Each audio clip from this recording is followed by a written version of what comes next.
आपका पॉलिटी का लक्ष्मीकांत का जो पहला चैप्टर जो था भारतीय संविधान की ऐतिहासिक पृष्ठभूमि मतलब historical background of Indian constitution.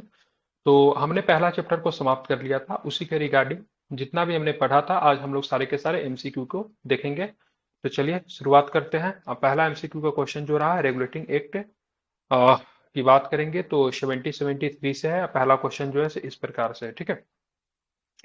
Question को जरा समझिए। 1773 का रेगुलेटिंग एक्ट अधिनियम पहला कदम था जिसने ब्रिटेन की संसद को भारत में विधि बनाने के अधिकार पे मतलब क्या किया, बल दिया, ठीक है। विधायिका को कार्यपालिका से अलग किया, न्यायपालिका को कार्यपालिका से अलग किया या फिर विधि निर्माण का केंद्रीयकरण किया। तो क्या था, तो ध्यान में रखेंगे इसका आंसर होगा, ठीक है, ब्रिटेन की संसद को भारत में विधि बनाने का अधिकार पर बल दिया, ठीक है। तो 1773 के रेगुलेटिंग एक्ट अधिनियम पहला कदम था जिसने ब्रिटेन की संसद को भारत में विधि बनाने के अधिकार पे मतलब बल दिया, ठीक है। इसको आपको ध्यान में रखना। अब यहाँ पे देखेंगे थोड़ा सोल्यूशन के ऊपर भी हम लोग बात कर लेते हैं। तो 1773 का रेगुलेटिंग एक्ट इस अधिनियम के माध्यम से पहली बार ब्रिटेन की संसद को भारत पर विधि बनाने के अधिकार पर बल दिया। हम लोगों ने चैप्टर में भी हम लोगों ने पढ़ा था। साथ में क्या था, इस अधिनियम द्वारा बंगाल के गवर्नर को बंगाल का गवर्नर जनरल का नाम दे दिया गया था और साथ में आप देखेंगे तो उनकी सहायता के लिए एक 4 सदस्यीय कार्यकारी परिषद का भी गठन किया गया था। और ऐसे जो पहले जो गवर्नर जनरल बने बंगाल के कौन थे, वारेन हेस्टिंग्स थे, ठीक है। साथ में मद्रास और बंबई के गवर्नर को बंगाल के गवर्नर जनरल के अधीन कर दिए गए थे, जबकि पहले सभी प्रेसिडेंसी के गवर्नर जो होते थे एक दूसरे से क्या होते थे, तो स्वतंत्र होते थे या फिर अलग होते थे। साथ में क्या था, इसमें एक उच्चतम न्यायालय की गठन करने की बात की गई थी और साथ में आप देखोगे तो इसके अंतर्गत कोलकाता के फोर्ट विलियम में 1774 में उच्चतम न्यायालय की स्थापना भी होती है, जिसमें मुख्य न्यायाधीश और 3 अन्य न्यायाधीश थे। इसके प्रथम मुख्य न्यायाधीश का नाम हमने आपको बताया था, क्या नाम था उनका, तो एलिजा इम्पे जो था इनका नाम था, ठीक है। और साथ में आप देखो तो कंपनी के कर्मचारियों को निजी व्यापार करने और भारतीय लोगों से उपहार और रिश्वत लेना प्रतिबंधित कर दिया गया था, ये भी आप ध्यान में रखेंगे। आगे चलेंगे तो किस अधिनियम के द्वारा कलकत्ता में फोर्ट विलियम में उच्चतम न्यायालय की स्थापना की गई, जस्ट मैंने अभी ऊपर बताया था, आप लोग बता ही दोगे, रेगुलेटिंग एक्ट 1773, ठीक है। जस्ट अभी हम लोगों ने ऊपर पढ़ा था इसके बारे में, ठीक है। आप लोग भी आंसर दे सकते हैं। तीसरा नंबर क्वेश्चन देखिए, किस अधिनियम के द्वारा कलकत्ता में सुप्रीम कोर्ट की स्थापना की गई, तो फिर से रिपीटिंग क्वेश्चन है, क्या आंसर होगा इसका, रेगुलेटिंग एक्ट 1773। तिहत्तर। हाँ, गवर्नर जनरल का पद पहली बार किस अधिनियम के अंतर्गत आया, तो फिर से उसका यही आंसर होगा, ठीक है। तो 1773 ही इसका आंसर होगा, ठीक है, ध्यान में रखना। तो इस 1773 से कुछ ज्यादा प्रश्न नहीं बनता, इतना ही प्रश्न बनता है। उसके बाद जो दूसरा जो हमारा एक्ट जो था, पिट्स इंडिया एक्ट जो था, अब पिट्स इंडिया एक्ट जो था कब का था, तो 1784 का पिट्स इंडिया एक्ट है, इसे आप ध्यान में रखेंगे। इसमें कहता है निम्नलिखित में से कौन से अधिनियम ने ब्रिटेन में एक ऐसे नियंत्रण बोर्ड की स्थापना का प्रावधान किया जिसके माध्यम से ब्रिटिश सरकार भारत में ईस्ट इंडिया कंपनी के दीवानी सैनिक और राजस्व संबंधी सभी मामलों पे पूरी तरह नियंत्रण रख सके, ठीक है। तो कौन सा एक्ट था, तो ध्यान में रखेंगे पिट्स इंडिया एक्ट या फिर पिट्स इंडिया अधिनियम 1784 का था, इसे आप ध्यान में रखोगे, महत्वपूर्ण है। इस पे जरा हम लोग थोड़ा इसके सोल्यूशन पे बात कर लेते हैं। तो सबसे पहले पिट्स इंडिया एक्ट कब आता है, तो 1784 में पिट्स इंडिया एक्ट आता है, ठीक है। इसने ब्रिटिश सरकार और ईस्ट इंडिया कंपनी के द्वारा नियंत्रण की दोहरी प्रणाली की स्थापना की, मतलब द्वैध शासन की स्थापना किया गया था पिट्स इंडिया एक्ट में। कंपनी राज्य का एक अधिनिष्ठ विभाग बन गई और भारत में इसके द्वारा अधिकृत क्षेत्रों को ब्रिटिश आधिपत्य क्षेत्र कहा गया, ठीक है। नागरिक सैन्य और, ठीक है, नागरिक सैन्य राजस्व मामलों पर नियंत्रण रखने के लिए बोर्ड ऑफ कंट्रोल बनाया गया, जो कि नियंत्रण बोर्ड था, जो कि प्रशासनिक चीजों को देखती थी, बोर्ड ऑफ कंट्रोल। इसने कंपनी के राजनीतिक और वाणिज्यिक कार्यों को पृथक कर दिया। मैंने ही बताया था 1784 के पिट्स इंडिया एक्ट में क्या था, एक बोर्ड ऑफ कंट्रोलर था, दूसरा बोर्ड ऑफ डायरेक्टर्स था, ठीक है, ध्यान में रखना है, ठीक है। उसके बाद इसने कंपनी के राजनीतिक और वाणिज्यिक कार्यों को क्या किया, पृथक कर दिया।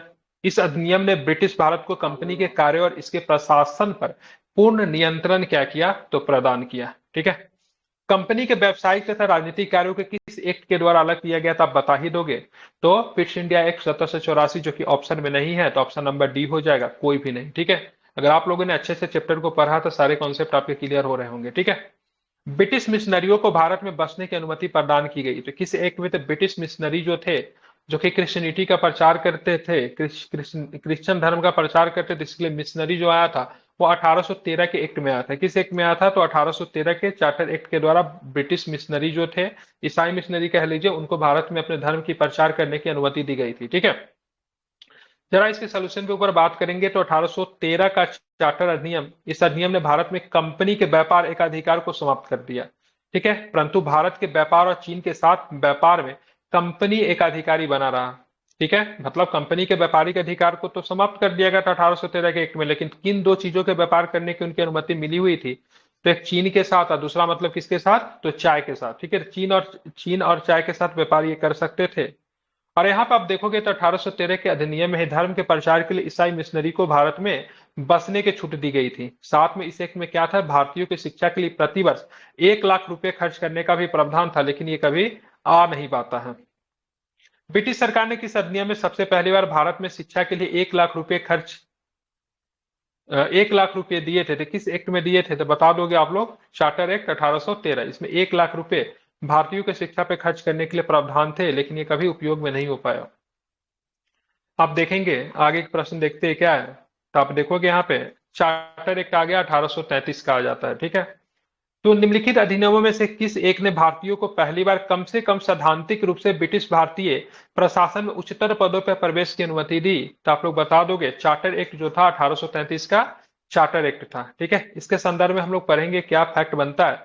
तो इस एक्ट द्वारा बंगाल के गवर्नर को भारत का गवर्नर जनरल बना दिया गया, जिसमें सभी नागरिक और सैन्य शक्तियां शामिल थी। तो 1833 के एक्ट के तहत भारत का पहला जो गवर्नर जनरल वाला व्यक्ति का नाम बताइए, क्या नाम था? क्या आंसर होगा शिवानी, लॉर्ड बताइए? William Bentinck. Lord Bentinck William sir. Bentinck थे सर। ठीक है, तो ऐसा व्यक्ति कौन था 1833 के एक्ट के तहत बनने वाला? विलियम बेंटिक था, इसे आप ध्यान में रखेंगे। ठीक है, और लॉर्ड विलियम बेंटिक इसी एक्ट के तहत भारत के प्रथम गवर्नर जनरल बने। ठीक है, साथ में क्या था?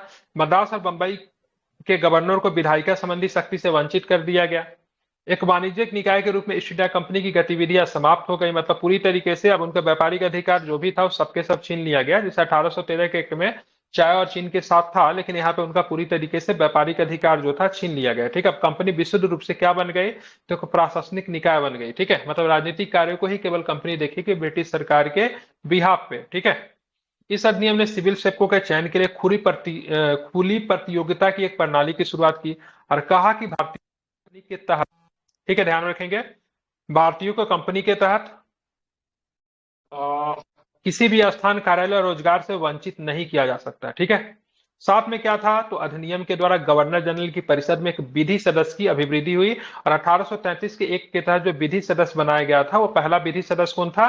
तो लॉर्ड मैकाले को बनाया। किसे बनाया गया? तो लॉर्ड मैकाले को पहला विधि सदस्य बनाया गया, ये भी आपको ध्यान में रखना है। ठीक है, साथ में क्या था? एक चीज और भी इसमें समझ लीजिए, इस अधिनियम के तहत गवर्नर जनरल इन काउंसिल को भारत में दासता की स्थिति के शमन करने के लिए कार्यों को अपनाने का निर्देश दिया गया। मतलब गुलामी की जो प्रथा जो थी इसी एक्ट में खत्म करने की बात की गई थी। हालांकि आप में से कोई बता सकता है भारत से दासता कब खत्म हुआ था? 1843 में। वेरी गुड, बहुत अच्छा। ठीक है, 1843 में, लेकिन अगर एक्ट अगर पूछेगा तो किस एक्ट में बताओगे आप? तो 1833 के चार्टर एक्ट 1833 में का इसका चार्टर। प्रावधान था। ठीक है, हाँ। आगे का क्वेश्चन देखिए, किस अधिनियम ने पहली बार भारतवासियों को अपने देश के प्रशासन में कुछ हिस्सा लेना संभव बनाया? ठीक है, तो ध्यान रखेंगे कौन सा एक्ट है? तो 1833 का चार्टर एक्ट। मैं चैप्टर पहले पढ़ा चुका हूँ लक्ष्मीकांत से, 3 क्लासेस में आपका इसका चैप्टर समाप्त हुआ है। उसके बाद हम लोग एमसीक्यू कर रहे हैं। जिनका चैप्टर मिसिंग हो गया है, ठीक है, ग्रुप में लिंक डाला हुआ है, उसको आप लोग देख के इसका एमसीक्यू लगाइएगा। ठीक है, अगर जिन्होंने अच्छे से चैप्टर पढ़ा, जिनका क्लास मिसिंग नहीं हुआ, इसका किसी भी एमसीक्यू में आपको दिक्कत नहीं होगा। हमारा पढ़ाने का तरीका क्या रहेगा? पहले पूरे अच्छे तरीके से चैप्टर को समझाऊंगा, फिर उस चैप्टर से रिलेटेड जो भी प्रश्न होंगे सब आपका एमसीक्यू के तौर पे आपका आ जाएगा। ठीक है, ताकि कॉन्सेप्ट आपका क्लियर होते चले। अब 1833 के जो एक्ट जो था उसमें और भी कुछ चीजें है, उस पर भी जरा हम लोग बात करते हैं। ठीक है, निम्नलिखित अधिनियमों में से किस अधिनियम के द्वारा गवर्नर जनरल की परिषद में एक विधि सदस्य की अभिवृद्धि हुई? तो विधि सदस्य जो सबसे पहले किस एक्ट में बनाया गया था? किस एक्ट में बनाया गया विधि सदस्य? तो क्या बताएंगे? तो सबसे पहले 1833 के चार्टर एक्ट में। ठीक है, ध्यान में रखेंगे। ठीक है, तो 1833 के चार्टर अधिनियम में बनाया गया था और ऐसा व्यक्ति कौन था? सबसे पहले तो क्या बताएंगे? मैकाले थे। कौन थे? Lord Macaulay. मैकाले थे। ठीक है, ध्यान में रखेंगे कौन थे? मैकाले थे। ठीक है, मैकाले थे, इसको आपको ध्यान में रखना है। ठीक है, निम्नलिखित में से कौन एक अधिनियम से भारतीय प्रांतों को उनकी विधायी शक्ति से वंचित किया? ठीक है, तो भारतीय जो प्रांत जो थे उनके विधायी शक्ति, मतलब भारतीय प्रांत जो थे उनको कानून बनाने की शक्ति किस एक्ट के द्वारा समाप्त कर दी गई थी? तो सिंपल सा प्रश्न है, एक्ट ऑफ 1833, मतलब 1833 का अधिनियम, इसको आपको ध्यान में रखना है। आगे देखेंगे, बंगाल का गवर्नर जनरल, भारत का गवर्नर, जो बंगाल का जो गवर्नर जनरल हुआ करता था उसको, ठीक है, भारत का गवर्नर जनरल बना दिया गया, किस एक्ट के द्वारा बना दिया गया, तो क्या बताएंगे? भारत तो सर ब्रिटिश चार्टर 1833 के चार्टर अधिनियम के द्वारा, ठीक है, ध्यान रखेंगे, ठीक है, 1833 के चार्टर अधिनियम के द्वारा इसको बनाया गया। और इस प्रकार पहला गवर्नर जनरल जो बना, जो बंगाल का गवर्नर जनरल था लेकिन भारत का गवर्नर जनरल बन गया, वो व्यक्ति का नाम क्या था? तो बता दोगे आप, क्या नाम था? ठीक है, तो लॉर्ड बेंटिक। विलियम बेंटिक, ठीक है, 1833 के, ठीक है, चार्टर अधिनियम के द्वारा, ठीक है, लॉर्ड विलियम बेंटिक को भारत का गवर्नर जनरल बनाया गया, ठीक है, ध्यान में रखेंगे। ठीक है, 1 मिनट रुक जाइए, थोड़ा एक टेक्स्ट करके।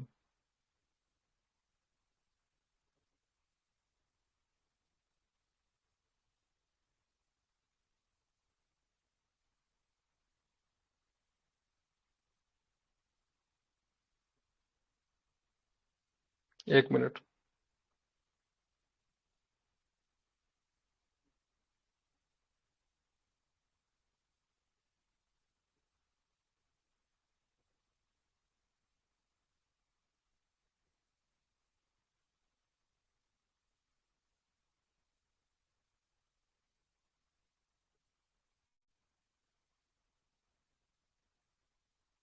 चलिए आगे चलते हैं, ठीक है, देखते हैं। 14 नंबर प्रश्न आप लोग देखिए, बहुत पहला अच्छा प्रश्न है। अब हम लोग 1833 के बाद जो एक्ट जो आएगा, कौन सा एक्ट आएगा? 1858 का एक्ट आएगा, सिंपल सी बात है। क्योंकि आप देखोगे 1870 सबसे पहले कब आया? 1793 में आया। फिर बोला गया 20 वर्षों के लिए, तो 1793 में 20 जोड़ेंगे तो कब होगा? 1813 में आएगा। फिर 1813 में आप 20 जोड़ते थे तो कब आता है? ठीक है, 1833 में आता है। फिर 1833 में जब आप 20 जोड़ते हैं तो अगला जो एक जो अधिनियम जो आता है 1853 में आता है। हालांकि 1853 से ज्यादा प्रश्न नहीं बनता है, इसीलिए यहाँ पे क्या किया, स्किप किया है। उसके बाद फिर ये 20 वर्षों के बाद होता है, लेकिन बीच में क्या हो जाता है, तो क्या होता है, सिपाही विद्रोह हो जाता है। ठीक है, तो सिपाही विद्रोह हो जाता है तो कंपनी के सारा व्यवस्था को बदलना पड़ता है, और इसी दौरान भारत शासन अधिनियम 1858 को लाया जाता है एक अधिनियम के तौर पे ब्रिटिश गवर्नमेंट के द्वारा। और इसमें हम लोग देखेंगे क्या प्रश्न बन सकता है। निम्नलिखित में से भारतीय स्वतंत्रताओं का अधिकार पत्र किसे कहा गया? ठीक है, राइट टू फ्रीडम, ठीक है, राइट टू फ्रीडम मतलब किसे है?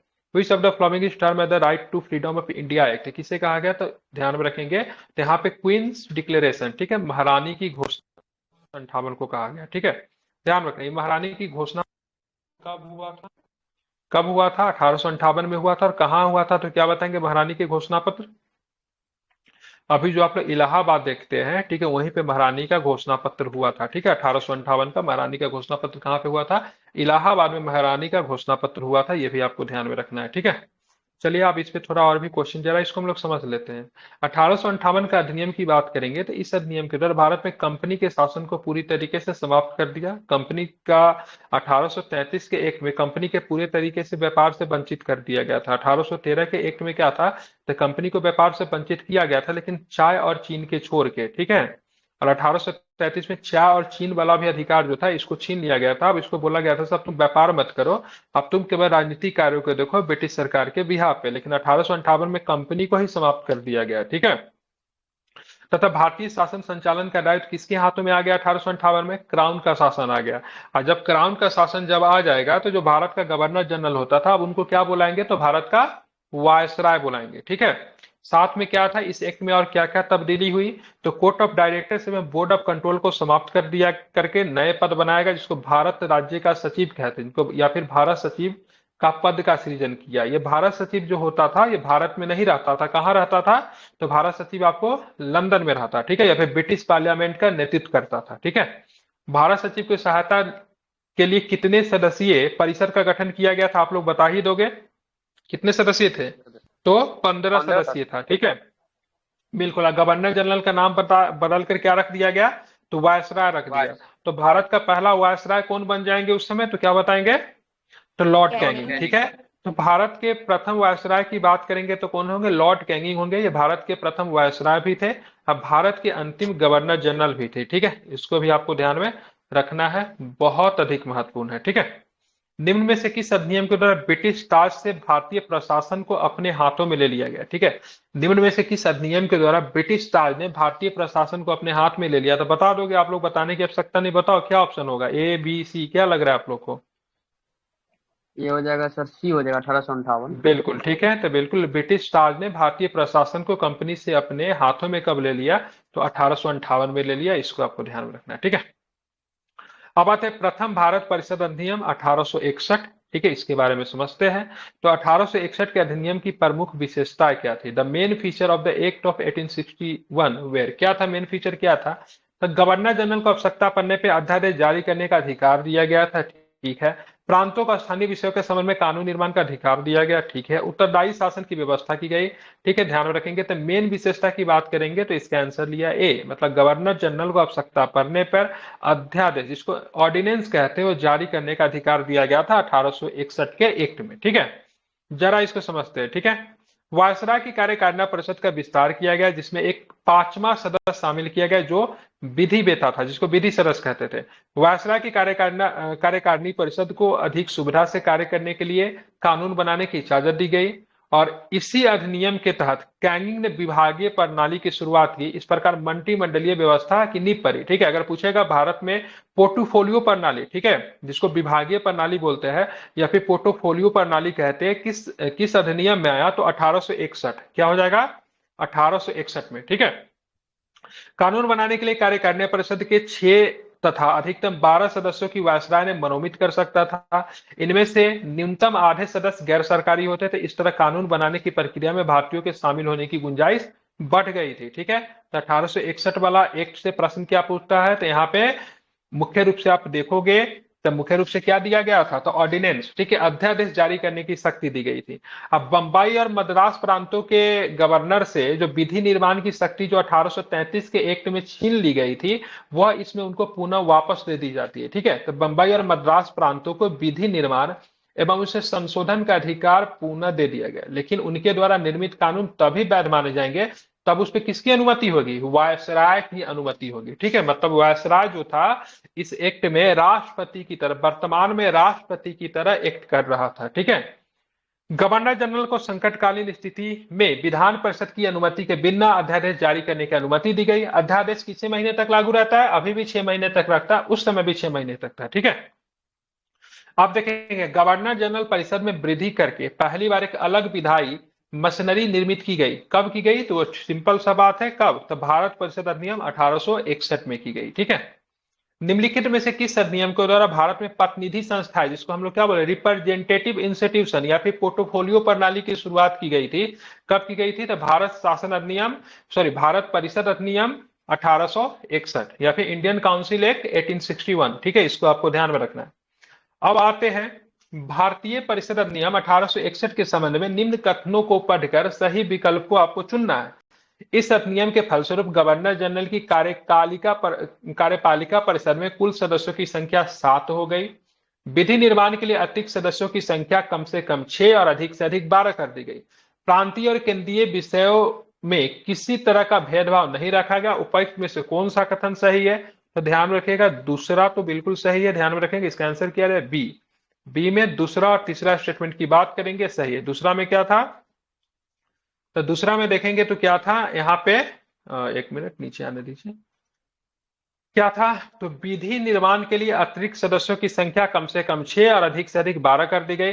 प्रांतीय और केंद्रीय विषयों में किसी तरह का भेदभाव नहीं रखा गया, ये आपका सही। बाकी पहला सही है क्योंकि यहाँ पे 7 नहीं था, क्या हो गया? 6 था, ठीक है, ध्यान में रखेंगे। अब हम लोग चलेंगे 1861 का एक्ट को समाप्त किया, उसके बाद जो आएगा द्वितीय भारत परिषद अधिनियम आता है। ये कब आता है? तो 1892 में द्वितीय भारत परिषद अधिनियम आता है। इसमें से प्रश्न क्या बनता है? इंडियन काउंसिल एक्ट, सॉरी, निम्नलिखित युग्म में से कौन सा एक सही सुमेलित है? तो इंडियन काउंसिल एक्ट 1892 में निर्वाचन का सिद्धांत दिया गया। इंडियन काउंसिल एक्ट 1909 में उत्तरदायी शासन था। गवर्नमेंट ऑफ इंडिया एक्ट 1919 में प्रांतीय स्वतंत्रता की बात कही गई। गवर्नमेंट ऑफ इंडिया एक्ट, ठीक है, 1935 में बात करेंगे द्वैध शासन की स्थापना की गई, ठीक है, ध्यान में रखें, राज्यों में द्वैध शासन। ये तो दोनों गलत हो जाएगा ना, मैंने क्या बताया था, जब भी अगर 1919 में अगर बात करेंगे तो इसमें प्रांतों में द्वैध शासन लगा था, मतलब राज्य में द्वैध शासन लगा था। इसमें क्या बोला, प्रांतीय स्वतंत्र स्वायत्तता, मतलब प्रोविंशियल ऑटोनोमी की बात तो नहीं थी। यहाँ पे क्या डायरकी की शुरुआत की गई थी, तो स्वायत्तता 1919 के एक्ट में प्रांत को थोड़ी ना मिला था। प्रांतों को स्वायत्तता की बात करेंगे किस एक्ट में मिला था, तो 1935 के एक्ट में, ठीक है, ध्यान में रखना है, ठीक है, कब मिला था, 1935 के एक्ट में। गवर्नमेंट ऑफ इंडिया एक्ट की बात करेंगे 1935 में। राज्यों में द्वैध शासन, तो ये भी गलत दिया हुआ है। गवर्नमेंट ऑफ इंडिया एक्ट में राज्यों में द्वैध शासन नहीं था। कहां पे द्वैध शासन था, मैंने अपने क्लास में बताया, लक्ष्मीकांत का जब चैप्टर पढ़ा रहे थे, तो केंद्र में था। कहां पे था, केंद्र में था। केंद्र में। 1935 के एक्ट में केंद्र में द्वैध शासन लगाया गया और प्रांतों को स्वतंत्र कर दिया। दोनों आंसर तो सिंपल सा गलती हो जाएगा। और उत्तरदायी शासन व्यवस्था की बात करेंगे तो 1909 के एक्ट में भी बात करेंगे तो नहीं होगा, तो पहला ऑप्शन सही है। तो इंडियन काउंसिल एक्ट 1892 निर्वाचन का सिद्धांत ध्यान में रखेंगे, ठीक है। अब भारतीय परिषद अधिनियम 1892 की बात करेंगे तो यह अधिनियम फरवरी 1893 में लागू हुई थी, मतलब एक वर्ष के बाद लागू हुआ। इस एक्ट का सबसे महत्वपूर्ण प्रावधान निर्वाचन पद्धति की शुरुआत थी। हालांकि इसमें निर्वाचन शब्द का प्रयोग नहीं किया गया था, ध्यान रखेंगे। निर्वाचन पद्धति यहाँ पे किस प्रकार का थी, तो अप्रत्यक्ष प्रकार की थी। इस अधिनियम में विधान परिषद के सदस्यों के बजट पे बहस करने तथा सरकार से प्रश्न पूछने का अधिकार दिया गया, लेकिन पूरक प्रश्न पूछने का अधिकार प्राप्त नहीं था। केंद्रीय विधान परिषद के संदर्भ में न्यूनतम 10 और अधिकतम 16 सदस्य को निर्धारित किया गया था, ध्यान में रखेंगे। उसके बाद तृतीय भारत परिषद अधिनियम जो आता है, जिसको 1909 में आता है, इसको बोलचाल की भाषा में कौन सा सुधार करते हैं, शिवानी बताओ क्या होगा इसका आंसर, क्या बोलते हैं इसको, 1909 वाले मार्ले एक्ट को। मिंटो, मार्ले वेरी मिंटो गुड, ठीक है, सुधार क्या एक्ट। बोलते हैं इसको, मार्ले मिंटो सुधार बोला जाता है 1909 वाले को, ठीक है। लेकिन ये क्या था, तो तृतीय भारत परिषद अधिनियम था। लेकिन उस समय लॉर्ड मार्ले की बात करेंगे तो भारत के सचिव थे, और लॉर्ड मिंटो की बात करेंगे तो कौन थे, भारत के वायसराय थे। इसीलिए इसका लोकप्रिय नाम क्या पड़ गया, तो इसका लोकप्रिय नाम पड़ गया मार्ले मिंटो रिफॉर्म या फिर मार्ले मिंटो सुधार। इसमें क्या था, ये क्यों चर्चा में था, ठीक है। तो निम्नलिखित में से उदारवादियों की कौन सी एक मांग मार्ले मिंटो सुधार में स्वीकार की गई, तो उदारवादी जो थे, ध्यान में, जिसको लिबरल कहते हैं, ठीक है, एक उदारवादी थे, एक थे उग्रवादी थे, ठीक है। तो उग्रवादी में लाला लाजपत राय, बाल गंगाधर तिलक, बिपिन चंद्र पाल। जब लक्ष्मीकांत पढ़ाऊंगा तो सब तो उसमें पढ़ाना ही है। तो उदारवादी का कौन सा मांग लिया गया, तो एक्सपेंशन ऑफ काउंसिल, मतलब परिषदों के आकार में विस्तार का जो बातें जो थी उसको स्वीकार कर लिया गया। आप थोड़ा 1909 के एक्ट के बारे में थोड़ा हम लोग समझ लेते हैं, हालांकि सब पढ़ा चुका हूं, सीधे एमसीक्यू करवाता, लेकिन चलो थोड़ा सा बताते हुए चलते हैं।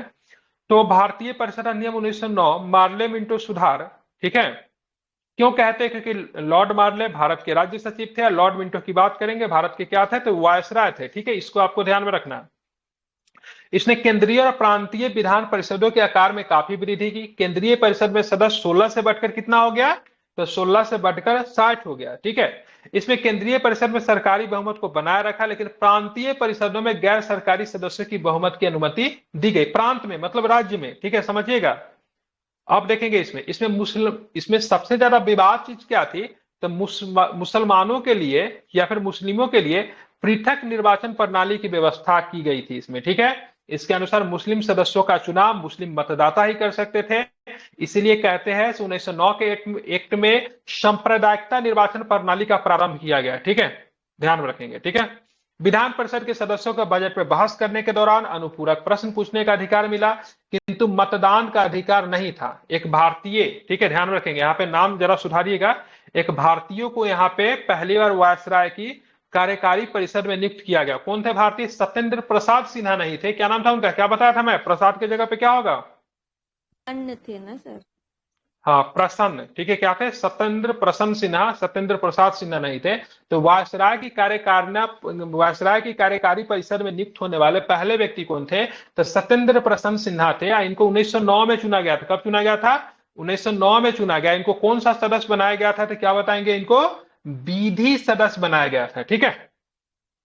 अब आते हैं निम्नलिखित में से किस एक अधिनियम के अंतर्गत अंग्रेजों ने भारत में पहली बार सांप्रदायिकता निर्वाचक मंडल प्रणाली आरंभ की, तो क्या बताएंगे इसका आंसर क्या होगा, तो 1909। क्या होगा इसका, गवर्नमेंट ऑफ इंडिया एक्ट 1909 में सबसे पहली बार आप देखोगे तो क्या चीज का प्रारंभ किया गया, सांप्रदायिकता निर्वाचक मंडल प्रणाली का प्रारंभ किया। भारत में सांप्रदायिकता का जनक, ठीक है, किसे कहते हैं, लॉर्ड मार्ले को कहते हैं, फिर लॉर्ड मिंटो को कहते हैं, किसको कहते हैं बताइए, क्लास में बताया था मैं, मिंटो को सर, क्या, मिंटो को। हाँ बिल्कुल, किसे कहते हैं? तो मिंटो को कहते हैं। भारत में सांप्रदायिकता का जनक किसे कहते हैं? मिंटो को कहते हैं। ठीक है। मार्ले मिंटो सुधार 1919 का प्रमुख प्रावधान कौन नहीं है? तो विधान परिषदों के आकार में वृद्धि की गई, केंद्रीय विधान परिषदों में सरकारी बहुमत था, सांप्रदायिकता और पृथक निर्वाचन पद्धति थी, या फिर अगर बात करेंगे तो केंद्रीय विधान परिषद में निर्वाचित सदस्यों का स्थान नहीं थी। ये नहीं था। बाकी ऊपर का तीनों चीज की बात करेंगे तो वो आपका शामिल था। अब हम लोग आगे भारत शासन अधिनियम 1919 में आ गए। ठीक है। ध्यान में रखेंगे क्या था? निम्नलिखित में से किस एक अधिनियम के अधीन भारतीय ईसाइयों तथा आंग्ल भारतीयों के प्रतिनिधित्व के लिए पृथक निर्वाचक मंडल बनाए गए? ठीक है। क्या बनाया गया? पृथक निर्वाचक मंडल। तो मैंने क्या बताया था? 1909 के एक्ट में आप देखोगे तो केवल मुसलमानों को पृथक निर्वाचन दिया गया था। अरे दिया गया था 1909 के एक्ट में केवल मुसलमानों को। लेकिन मैंने 1909 के एक्ट में केवल मुसलमानों को मिला था, लेकिन 1919 के एक्ट में इसको बढ़ाकर किसको किसको दिया जाता है? बताइए किसको किसको मिला? सर सिख, ईसाई और वेरी अन्य गुड, लोग। बहुत अच्छा। सिख को मिला, ठीक है, ईसाई को मिला, ठीक है, एंग्लो इंडियन को मिला, ठीक है। इन सबको मतलब क्या किया जाता है? इस एक्ट में बढ़ा दिया जाता है। ठीक है। सिख को, ईसाई को, एंग्लो इंडियन को, सबको किसमें बढ़ाते हैं? 1919 के एक्ट में बढ़ाते हैं। महिला वगैरह को किसमें दे देते हैं? महिला को, मजदूर वर्ग को, दलितों को किसमें देते हैं? बताया था ना, 1935 फिर से के पर। एक्ट में। Very good, 1935। ठीक है, बहुत अच्छे। 1935 के एक्ट में मतलब 3 बार ये लोग बढ़ाते हैं। सबसे पहले पृथक निर्वाचन प्रणाली की नींव रखी जाती है 1909 में, इसको बढ़ाते हैं 1919 में, और फिर मतलब 1935 के एक्ट में इसको बढ़ाते हैं। ठीक है। तो अभी हम लोगों ने 1909 पढ़ लिया, अब हम लोग पढ़ेंगे 1919। ठीक है। निम्नलिखित में से किस अधिनियम के अधीन भारतीय ईसाइयों तथा आंग्ल भारतीयों के प्रतिनिधित्व के लिए पृथक निर्वाचक मंडल बनाए गए? तो किसमें बनाए गए? तो 1919 के एक्ट में। किसमें बनाया गया? तो 1919 के एक्ट में बनाया गया। ध्यान में रखेंगे। ठीक है। इसको क्या बोलते हैं? 1919 के अधिनियम को पॉपुलर मतलब लोकप्रिय रूप में किस नाम से जानते हैं? तो क्या बताएंगे? मॉन्टेग्यू चेम्सफोर्ड अधिनियम। बिल्कुल, बहुत अच्छे बच्चे। ठीक है। क्या बोलते हैं? मॉन्टेग्यू चेम्सफोर्ड सुधार कहते हैं। ठीक है। क्योंकि मॉन्टेग्यू की बात करेंगे, भारत के कौन थे उस समय? तो राज्य सचिव थे। और चेम्सफोर्ड की बात करेंगे तो कौन था उस समय? चेम्सफोर्ड क्या बताएंगे? भारत का वायसराय। बिल्कुल, भारत का वायसराय था। इसमें क्या था? पहली बार उत्तरदायी शासन जैसे शब्दों का प्रयोग किया गया। ठीक है। इस एक्ट के अनुसार पहली बार केंद्र में द्विसदनीय विधायिका, ठीक है, इस एक्ट में केंद्र में 1919 है। हाँ ध्यान में रखें, इस एक्ट के अनुसार केंद्र में पहली बार द्विसदनीय विधायिका जिसमें लोकसभा राज्यसभा का गठन किया गया। अब प्रांतों में द्वैध शासन की स्थापना किस एक्ट में हुई थी? इसी एक्ट में, 1919 वाले में। ठीक है। अब प्रत्यक्ष निर्वाचन पद्धति शुरुआत इसी एक्ट में हुई थी। इसने पहली बार केंद्रीय बजट और राज्यों के बजट से अलग कर दिया। इस अधिनियम के तहत केंद्रीय लोकसभा आयोग 1926 का गठन किया गया। ठीक है। तो केंद्रीय लोकसभा आयोग का गठन की बात करेंगे तो इसी एक्ट के द्वारा 1926 में गठन किया जाता। अगर पूछेगा भारत में केंद्रीय लोकसभा आयोग का गठन कब हुआ, तो क्या बताओ? 1926 में हुआ। लेकिन पूछेंगे किस एक्ट में इसके बारे में दी गई थी से भारत में केंद्रीय लोकसभा आयोग का गठन करो, तो क्या बताएंगे? 1919 के एक्ट। ठीक है। अब आते केंद्रीय और प्रांतीय विषय को सूची की पहचान कर उसे पृथक कर राज्यों पर केंद्रीय नियंत्रण को कम किया गया। इस तरह केंद्र द्वारा प्रांतों को विधायी शक्ति का हस्तांतर कर दिया गया। मतलब केंद्रीय विषय पे कौन कानून बनाएगा? केंद्र बनाएगा। प्रांतीय विषय पे कौन कानून बनाएगा? राज्य बनाएगा। ठीक है। प्रांतों में किसकी शुरुआत होती है इस एक्ट में? तो क्या बताएंगे किसकी शुरुआत होती है प्रांतों में? तो द्वैध शासन प्रणाली की शुरुआत 1919 के एक्ट में होती है। प्रांतीय विषय को कितने भागों में बांट दिया गया था? मैंने बोला था एक आरक्षित विषय था, एक कौन सा विषय था? हस्तांतरित। हस्तांतरित विषय था। ठीक है। तो एक आरक्षित विषय था, एक हस्तांतरित विषय था। आरक्षित विषय जो था गवर्नर जनरल का इसमें, सॉरी, गवर्नर जनरल का इसमें निर्णय होता था, गवर्नर का निर्णय होता था। हस्तांतरित विषय की बात करेंगे तो गवर्नर मंत्री की सहायता से इसमें कानून बनाते थे। ठीक है। आरक्षित विषयों पर गवर्नर कार्यपालिका परिषद जो विधान परिषद के प्रति उत्तरदायी नहीं थी की सहायता से शासन करता था, जबकि हस्तांतरित विषय पे गवर्नर की सहायता से, ध्यान में रखेंगे, हस्तांतरित विषय पे गवर्नर उन मंत्रियों के सहायता से शासन करता जो विधान परिषद के प्रति उत्तरदायी थे। इस तरह प्रांतीय शासन पर जन सामान्य के सीमित नियंत्रण की बात करेंगे तो स्थापित हुआ। ये भी आपको ध्यान में रखना है। ठीक है। चलिए, पृथक निर्वाचन प्रणाली का विस्तार किया गया। सिखों को, भारतीयों को, भारतीय ईसाइयों को, ठीक है, आंग्ल भारतीयों को और साथ में यूरोपियों के लिए भी पृथक निर्वाचन का विस्तार किया गया। इसके द्वारा लंदन में भारत के उच्चायुक्त के कार्यालय का सृजन किया गया। यह भी आपको देखना, ध्यान में रखना है। अन्य जानकारी की बात करेंगे तो 1919 के अधिनियम की प्रस्तावना की दो प्रमुख बातें क्या थी? तो प्रशासन में भारतीयों का संपर्क बढ़ाया गया, स्वशासन की संस्थाओं का विकास किया गया। ठीक है, मांटेगी चेम्स्फोर्ड सुधारों का प्रकाशन वर्ष की बात करेंगे 1918। हालांकि इसकी घोषणा कब की गई थी? तो 1917 में ही घोषणा कर दी गई थी। ठीक है, ध्यान रखेंगे, समझ गए ना? ध्यान में रखना है। ठीक है, 1920 में गठित मूडीमैन समिति में द्वैध शासन व्यवस्था में प्रवर्तित 1920 में गठित मूडीमैन समिति ने द्वैध शासन व्यवस्था में परिवर्तन की संतुष्टि की थी। ठीक है, 1920 में मूडीमैन समिति है, इसको आपको ध्यान में रखना, पूछा जाता है। भारत शासन अधिनियम 1919 के अंतर्गत, ठीक है, भारतीय विधायिका का अंतिम निर्वाचन कब होता है? 1945 में होता है। ठीक है, हालांकि 1946 में फिर से एक बार इलेक्शन होता है। आप देखें, भारत सरकार नियम 1919 के निम्नलिखित में से किसको स्पष्ट रूप से परिभाषित किया? ठीक है, भारत सरकार नियम 1919 ने निम्नलिखित में से किसको स्पष्ट रूप से परिभाषित किया? तो चलिए उसके ऊपर जरा हम लोग बात कर लेते हैं। ठीक है, तो कार्यपालिका एवं विधायिका के बीच शक्ति का पृथक्करण किया गया, केंद्रीय एवं प्रांतीय सरकारों की अधिकारिता के ऊपर बात की गई, भारत की सेक्रेटरी ऑफ स्टेट एवं वायसराय की शक्तियां दी गई, या फिर उपर्युक्त में से कोई नहीं। तो इसका आंसर क्या होगा? इसका आंसर बी होगा, केंद्रीय एवं प्रांतीय सरकारों की अधिकारिता। ठीक है, क्वेश्चन जरा एक बार फिर से समझिएगा, क्या था, ध्यान रखेंगे। भारत सरकार नियम 1919 के निम्नलिखित में से किसको स्पष्ट रूप से परिभाषित किया गया? तो ध्यान में इसको रखना है। ठीक है, तो क्या होगा इसका आंसर? तो केंद्रीय एवं प्रांतीय सरकारों की अधिकारिता। ठीक है, आप देखिए, भारत सरकार अधिनियम 1919 के अंतर्गत भारतीय विधायिका का अंतिम निर्वाचन किस वर्ष में किया गया? तो कब होता? अंतिम निर्वाचन की बात करेंगे तो 1946 में अंतिम निर्वाचन किया गया था। ठीक है, 1945-46 में चुनाव होता है, ध्यान रखें। उसी चुनाव के आधार पर अंतरिम मंत्रिमंडल जो बनता है 1946 में, तो उससे 1945 में चुनाव हुआ था। हालांकि स्वतंत्र भारत का मंत्रिमंडल देश के स्वतंत्र होने पर गठन होता है। ठीक है, 1919 के भारत सरकार अधिनियम के 1919 के भारत सरकार अधिनियम ने केंद्र में द्विसदनीय विधानमंडल स्थापित किया, ये तो ठीक है। प्रांतीय कार्यकारिणी में द्वैध शासन प्रारंभ किया, भी ठीक है। भारत में संघीय शासन प्रणाली का आरंभ किया, तो ध्यान में रखेंगे, तो ये नहीं होगा, क्योंकि भारत में संघीय शासन प्रणाली 1935 के एक्ट में था, न कि 1919 के एक्ट में था। बाकी एक आदो सही है, क्योंकि केंद्र में आपका क्या बना था? लोकसभा और विधान परिषद था। ठीक है, ध्यान में रखेंगे। और प्रांतीय कार्यकारिणी में द्विशासन आरंभ किया गया, मतलब डायरकी की शुरुआत हो गई थी प्रांतों में, यह भी आपका ठीक है।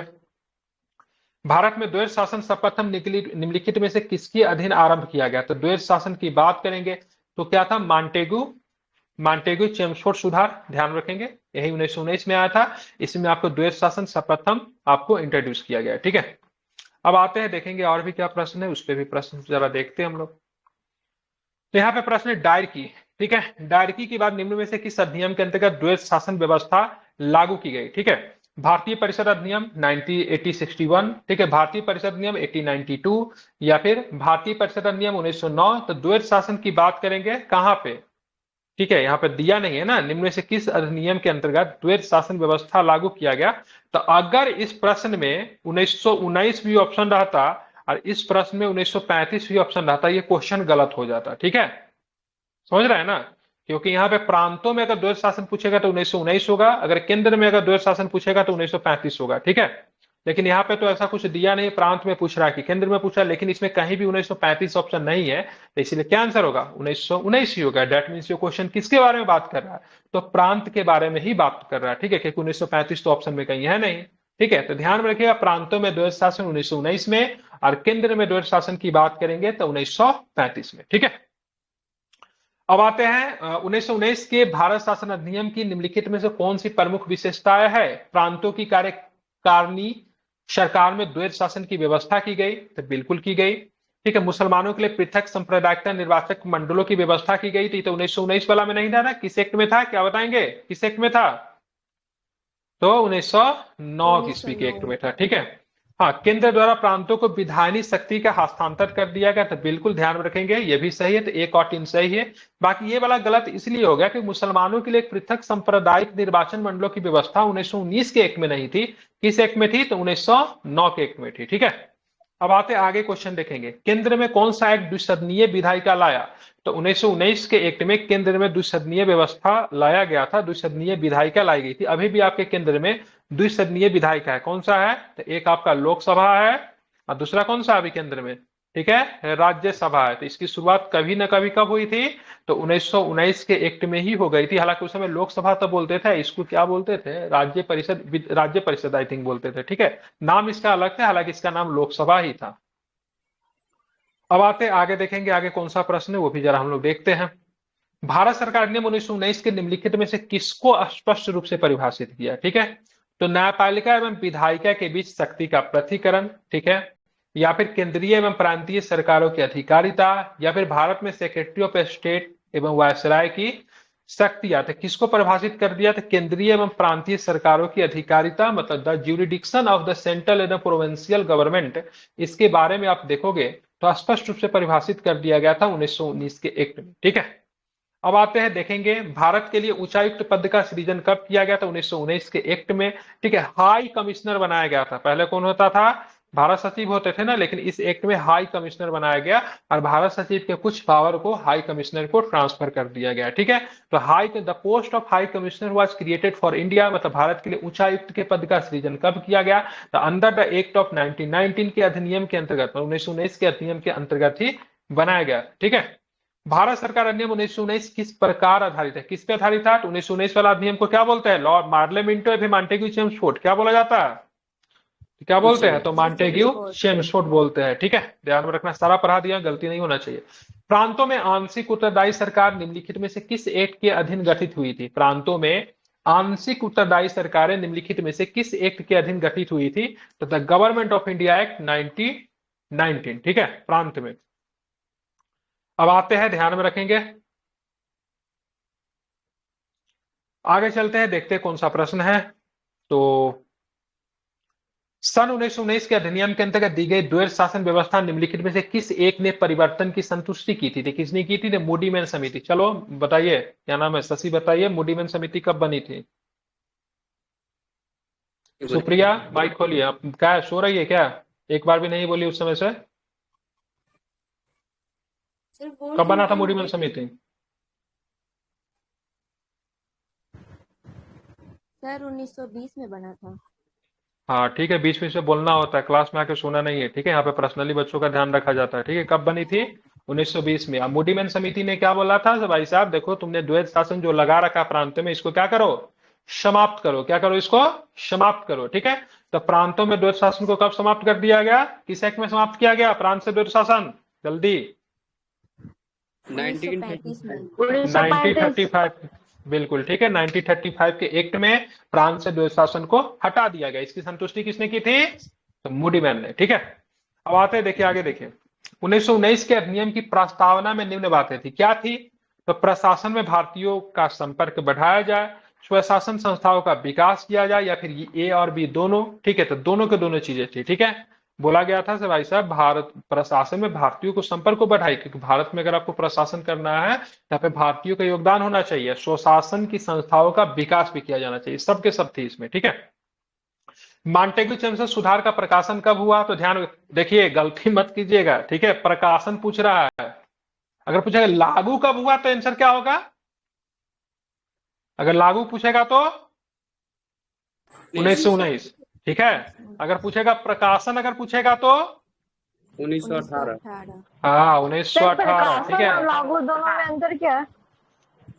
घोषणा, एक मिनट, घोषणा अगर पूछेगा तो 1917। ठीक है, जब लक्ष्मीकांत पढ़ाए थे तो सब कुछ बहुत अच्छे से आप लोगों को समझा दिए थे। प्रकाशन मतलब समझिए, जैसे मान लीजिए आज हम अपना एक बैच निकाल दिए। ठीक है, से मेरा बैच 18 तारीख से चलेगा। ठीक है, हम छाप दिए एक अपना पोस्टर से, मेरा बैच 18 तारीख से आने वाली है 71 बीपीएससी के लिए। ठीक है, तो क्या हमने प्रकाशन कर दिया।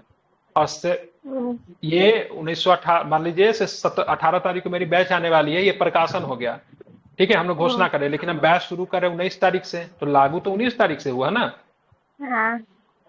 ठीक है, और मान लीजिए मैं घोषणा कर दिया 15 तारीख को, बोले से भाई हम सोच रहे हैं ना 71 बीपीएससी के बैच लेकर आएंगे, तो ये मुंह से मैंने घोषणा कर दिया। ठीक है, ये मैंने क्या किया, कागजी रूप से छाप दिया, इसको एकदम धरातल पे लाके इसका प्रयोग किए। ठीक है, तो तीनों अलग अलग चीजें होती है। तो यहाँ पे क्वेश्चन में गलती कर देता, मॉन्टेग्यू चेम्सफोर्ड की घोषणा होती है 17 में, प्रकाशन होता है 18 में, और लागू अधिनियम कब से लागू होता है, मतलब कानून बन गया पूरी तरीके से, तो ये 1919 में। ठीक है, सर लागू चलिए। 1921 हुआ था ना? सॉरी, हाँ 1921, मिस्टेक, 1921, सॉरी, सुधार लीजिएगा इसको, ठीक है। सरकार, भारत सरकार अधिनियम 1919 द्वारा लागू किए गए द्विशासन के बारे में कौन सा एक सही नहीं है, ठीक है। यह केंद्र तथा प्रांतीय स्तर पर दोहरी शासन व्यवस्था थी। प्रांतीय विषय आरक्षित तथा हस्तांतरित विषयों में विभाजित किए गए थे।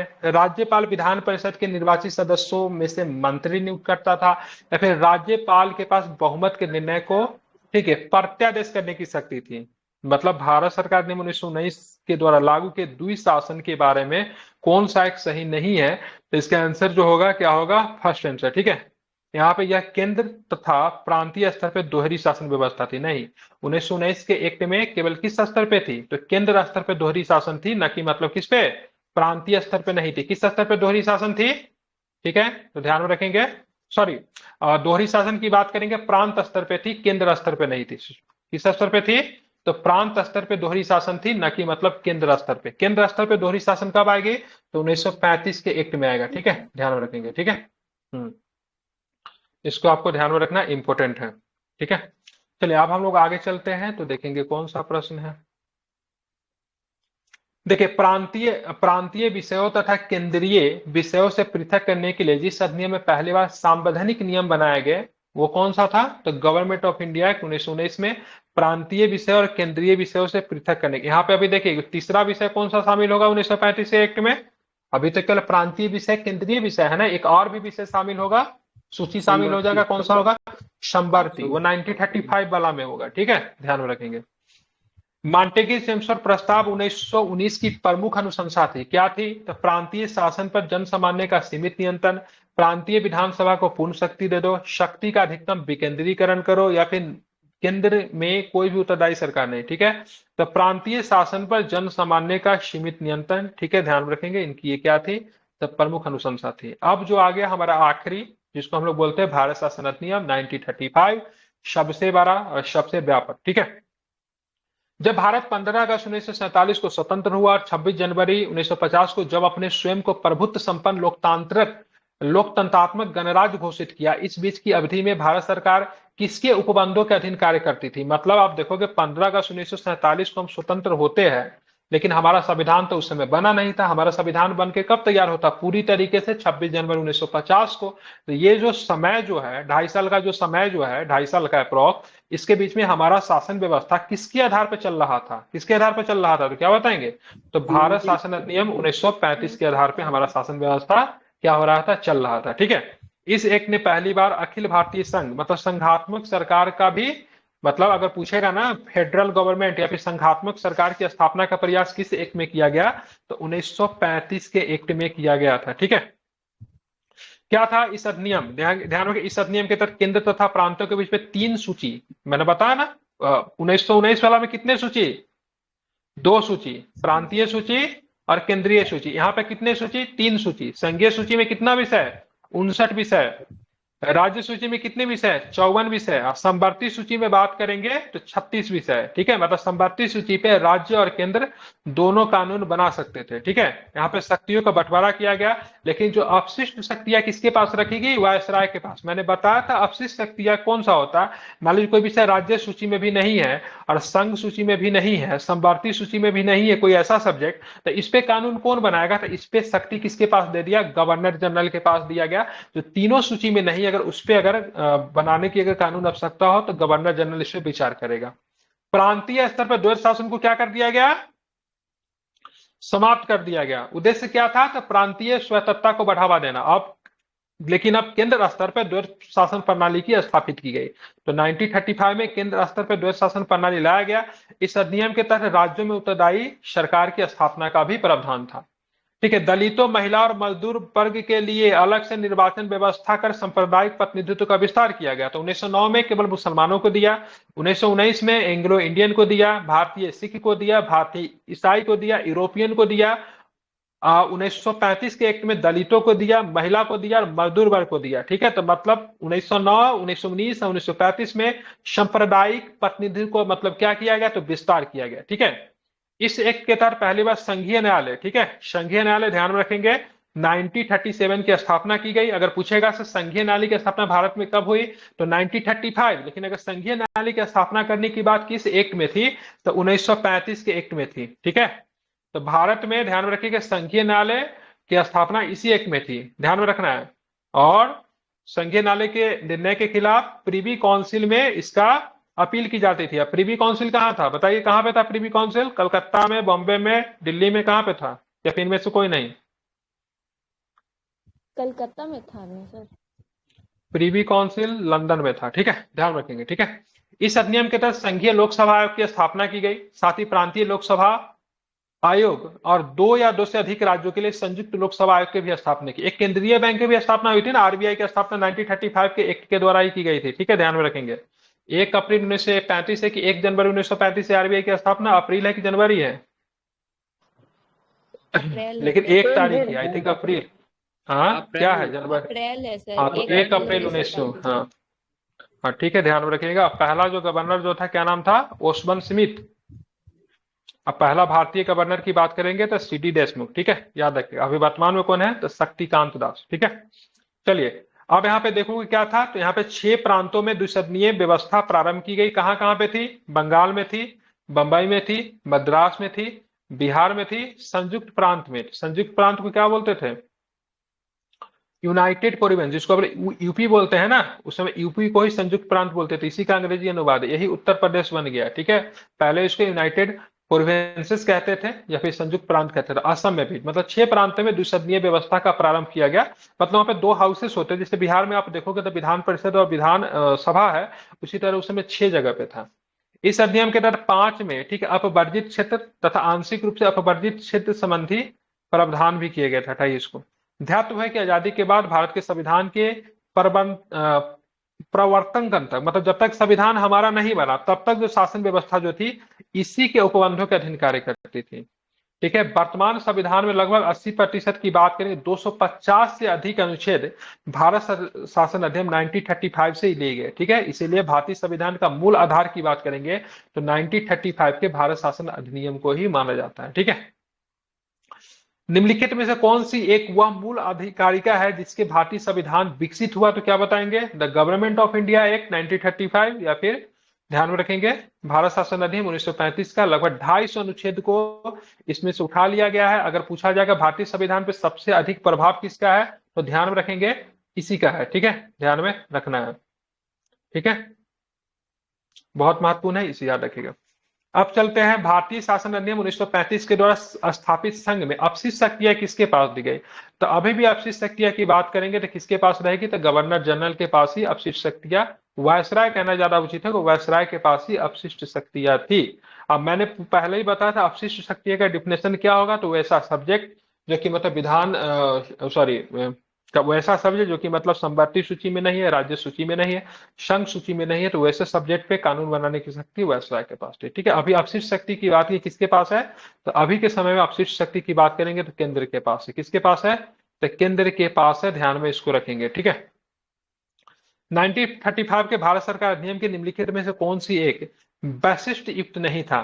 केंद्र में, साथ ही साथ राज्यों में द्वैध शासन तो नहीं था ना, केवल 1935 के एक्ट में केवल केंद्र में द्वैध शासन था ना, राज्य में द्वैध शासन तो नहीं था। राज्य में द्वैध शासन को क्या किया गया था, समाप्त कर दिया गया था। यही ऑप्शन की बात करेंगे, इसमें गलत दिया हुआ है। ठीक है, अब आते हैं भारत में संघीय नाली की रचना, मतलब संघीय नाली की उत्पत्ति की बात करेंगे। समर्थन निम्नलिखित में से किस अधिनियम आयोग द्वारा किया गया था, तो 1935 के एक्ट में ही था, तो संघीय न्यायालय। ठीक है, जिसको फेडरल कोर्ट बोलते थे। ठीक है, और इसकी स्थापना कब होती है, तो 1937 में होती है। ठीक है, अगर आपसे पूछेगा सुप्रीम कोर्ट, तो सुप्रीम कोर्ट की बात करेंगे तो 1773 के एक्ट में था, फोर्ट विलियम में बनाया गया था। 1774 में भारत का सुप्रीम कोर्ट था, जो कलकत्ता में था ये। ठीक है, लेकिन ध्यान में रखिएगा सुप्रीम कोर्ट पूछ रहा है कि संघीय न्यायालय पूछ रहा है, फिर फेडरल कोर्ट पूछ रहा है। सुप्रीम कोर्ट पूछेगा तो 1774, अगर फेडरल कोर्ट की स्थापना की बात करेंगे तो 1937 होगा। अगर पूछेगा किस एक्ट में था सुप्रीम कोर्ट, तो 1773 के एक्ट में। अगर फेडरल की बात करेंगे तो 1935 के एक्ट में था। ठीक है, तो गलती मत कीजिएगा, इंपॉर्टेंट है, मिस्टेक नहीं करना है। ठीक है,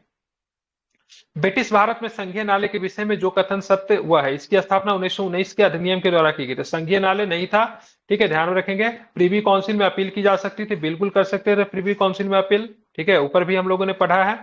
तो साथ में बात करेंगे। ये भारत के लिए उच्चतम न्यायालय था, देखिए दे दिया ना, उच्चतम न्यायालय नहीं था, उच्चतम न्यायालय किस एक्ट में होगा, तो 1773 के एक्ट में, ठीक है। It had no primary jurisdiction, इसको प्रारंभिक क्षेत्राधिकार नहीं था, तो था बिल्कुल, ठीक है। लेकिन इसमें क्या था ना, प्रिवी काउंसिल में जाके इसके खिलाफ अपील कर सकते थे। अब प्रिवी काउंसिल कहाँ था, लंदन में था। इसी के लिए केस लड़ने के लिए आप देखेंगे तो बहुत लोग लंदन भी चले जाते थे, ठीक है। 1935 के अधिनियम में उल्लेखित था, तो भाई क्या था 1935 के अधिनियम में, तो ध्यान रखेंगे प्रांतीय स्वतंत्रता की बात कहेंगे, क्योंकि प्रांतों से द्वैत शासन को समाप्त कर दिया गया था, सांप्रदायिक प्रतिनिधित्व को बढ़ाया गया था, महिलाओं को दिया गया था, दलितों को दिया गया था। तीसरा किसे दिया गया था बताइए, महिला और दलित के अलावा विद्यालय वाले को दिया गया था। किसे, विश्वविद्यालय। विश्वविद्यालय नहीं, महिला, दलित, मजदूर वर्ग, किसे दिया गया था, मजदूर वर्ग को दिया गया था, ठीक है। 1909 में मुसलमान को, 1919 में सिख को, ईसाई को, यूरोपियन को, एंग्लो इंडियन को, 1935 में महिला को, मजदूर को, दलित को, ठीक है, ध्यान में रखेंगे। और संघीय व्यवस्था का भी प्रावधान था इसमें, तो सारे ही सारे कथन की बात करेंगे, सही है।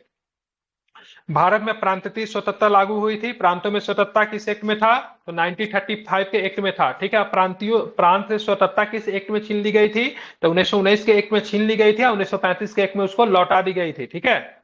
संवर्ती सूची पहली बार किस एक्ट में आया, तो क्या बताएं 1935 के एक्ट में। लेकिन अगर पूछेगा राज्य सूची और संघ सूची किस एक्ट में आया, तो क्या बताएंगे 1919 के भारतीय शासन 1919 के एक्ट में। लेकिन अगर 1935 के एक्ट में संवर्ती सूची को नया इंट्रोड्यूस किया गया, ठीक है। अब आते हैं, भारत के संविधान में केंद्र और राज्यों के बीच में किया गया शक्तियों का विभाजन किस उल्लेखित योजना पर आधारित था, तो ध्यान में रखेंगे किसमें, तो भारत शासन अधिनियम, ठीक है। 1935 में केंद्र और राज्यों के बीच में शक्तियों का बंटवारा, ठीक है, decentralisation of power between state and central, ठीक है, किसमें था, तो ध्यान रखेंगे 1935। गवर्नमेंट ऑफ इंडिया एक्ट 1935 की प्रमुख विशेषताएं क्या थी, तो प्रांतीय स्वशासन तो दिया गया, प्रोविंशियल ऑफ सेल्फ रूल, केंद्र में द्वैत शासन भी था, राज्यों में द्वैत शासन की समाप्ति कर दी गई, ठीक है। रिटेशन मतलब ये अपरिचित क्षेत्रों का प्राधिकरण, ठीक है। तो ध्यान में रखेंगे, इसका आंसर क्या लिया, सारे ही सारे सही है, ठीक है। ऑल स्टेटमेंट इसका ट्रू है।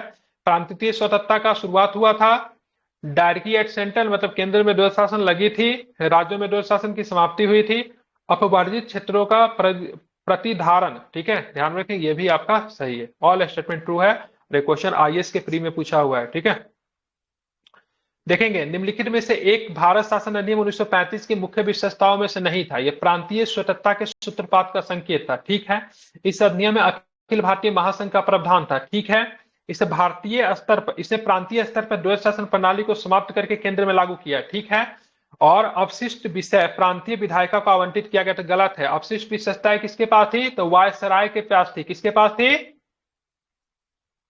अरे वायसराय के पास थी, ठीक है। और वायसराय किसका प्रतिनिधित्व करता था, केंद्र का या फिर प्रांत का, केंद्र का है प्रांत, ठीक है, केंद्र का, ठीक है, ध्यान में रखेंगे। तो प्रांत के पास तो नहीं था ना, ध्यान में रखना। अब चलिए आगे हम लोग चलेंगे, आगे देखेंगे क्या है, ठीक है। निम्नलिखित में से किस एक अधिनियम ने भारत में संघीय शासन व्यवस्था दी थी, तो संघीय शासन व्यवस्था 1935, ठीक है। निम्नलिखित में से किस एक अधिनियम ने केंद्र में द्वैत शासन प्रणाली को स्थापित किया, तो 1935, ठीक है।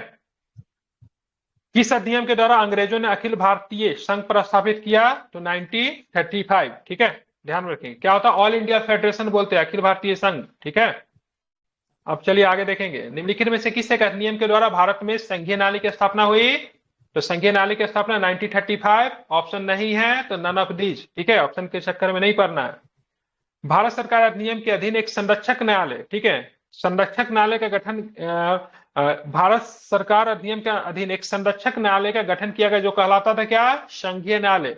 अभी भी जो हमारा सुप्रीम कोर्ट है क्या, संरक्षक ही तो है, ठीक है, आपकी शक्तियों का संरक्षण ही तो करता है, अन्य न्यायालय पे पकड़ बना के भी तो रखता है। तो ये 1935 में ही था, ठीक है, फेडरल कोर्ट जिसको कहते थे। निम्नांकित में से कौन सा एक भारत सरकार अधिनियम 1935 में स्वीकार किया गया और महत्वपूर्ण अस्थायी अवयव नहीं है, देश के लिए लिखित संविधान, विधानमंडल के निर्वाचित एवं जवाबदेह प्रतिनिधि, एक संघ की ओर विचार, ठीक है। तो ध्यान रखेंगे विधानमंडल के लिए सरकारी सदस्यों का समावचित किया जाना, ठीक है। तो लिखित संविधान का कोई कॉन्सेप्ट नहीं ना था, ठीक है, तो कोई लिखित कॉन्स्टिट्यूशन का बारे में कोई बातें नहीं कही गई थी, ठीक है। आप ध्यान रखोगे प्रांतीय सरकार का गठन निम्नलिखित में से किस एक अधिनियम के तहत किया गया, तो प्रांतीय सरकार की गठन की बात करेंगे तो 1935 का अधिनियम था। 1936 में चुनाव होता है, पता ही होगा 1935-36 में चुनाव होता है। और उस समय जो बिहार में जो पहली बार जो सरकार बनती है तो श्री कृष्ण सिंह की सरकार बनती है, लेकिन श्री कृष्ण सिंह सरकार बनाने से इनकार कर देते हैं। तो बिहार के पहले मुख्यमंत्री उस समय तो प्रधानमंत्री होता था ना, तो कौन बनता है बिहार का पहला प्रधानमंत्री, कौन बनते हैं? सॉरी, मोहम्मद यूनिस। ठीक है, हाल बाद में जाके मोहम्मद यूनिस की सरकार को फिर से हटा के श्री कृष्ण सिंह अपना सरकार बना लेती है। ठीक है, अब यहाँ पे देखेंगे निम्नलिखित में से किस एक अधिनियम के द्वारा संवैधानिक निरंकुशता सिद्धांत का प्रवर्तित किया गया। ठीक है, तो संवैधानिक निरंकुशता की बात करेंगे तो यही 1935 का भारत सरकार अधिनियम। ठीक है, और ये 1935 तक ही आप लोग को पढ़ना था। आप लोग को क्रिप्स मिशन और कैबिनेट मिशन लक्ष्मीकांत में नहीं ना था? क्रिप्स मिशन कैबिनेट मिशन नहीं ना था? नहीं सर। हाँ, तो क्रिप्स मिशन कैबिनेट मिशन नहीं था, तो इसको हम यहीं पे स्किप करेंगे। और जब आपका चैप्टर लक्ष्मीकांत में क्रिप्स मिशन कैबिनेट मिशन रहेगा तो फिर हम यहाँ से कंटिन्यू करेंगे। ठीक है, तो मैंने 73 से एक से शुरू किया था। और सब देखिए, दो टर्म में हम लोग पढ़ा, 73 से लेके 1858 तक। यहाँ पे किसका शासन? कंपनी का शासन। 1858 से लेके 1935 तक किसका शासन? ठीक है, जो एक्ट जो हम लोग पढ़ा इसमें क्राउन का शासन। ठीक है, ध्यान में रखेंगे। तो यहाँ पे आपका क्या होता है, ये